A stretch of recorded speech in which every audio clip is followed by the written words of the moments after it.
Okay, in watchOS 10, there's going to be a lot of changes to your Apple Watch. It's not like watchOS 9. Basically, you still have your notifications here, but you cannot swipe up for Control Center anymore. You have to use the side button now, and with the side button, you can now access Control Center. Then with the crown, you can access all of your apps on the watch. Now, you can do list view, but I like this one. It's the honeycomb view, but the difference is, you notice how you can't go all the way sideways? It makes it a much easier way to access all the apps. And so I like that view the most.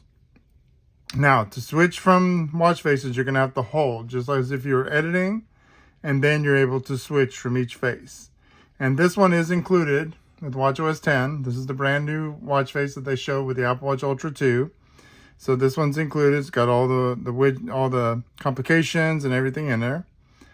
So basically, to access everything else is pretty much going to be these two buttons.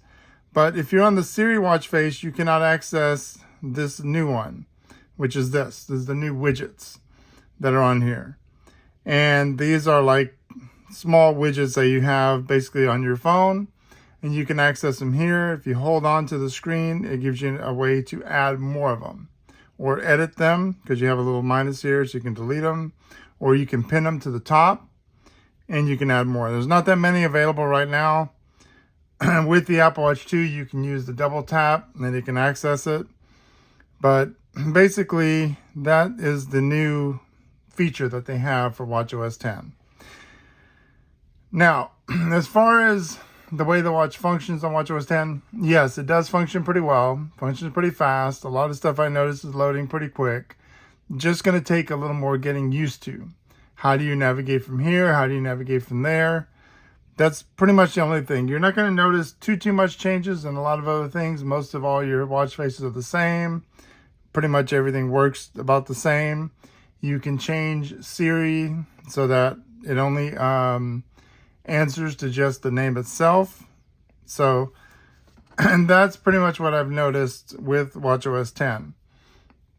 You still have access here to your stuff if you tap on the top. So you see there that little walkie-talkie is. If I tap on there, it'll pull up Control Center too. So you don't necessarily always have to click here. You can just tap on whatever's on top. And this will also show you what you have connected as well. That you have it on silent, you have walkie-talkie. And that's the changes that I've noticed so far. If I find more, or as they update watchOS 10, I'll let you guys know. Hopefully this helps you out in navigating through watchOS 10. I'll come back with more videos. Make sure you subscribe and follow me here, and share this out for anyone else that needs to know.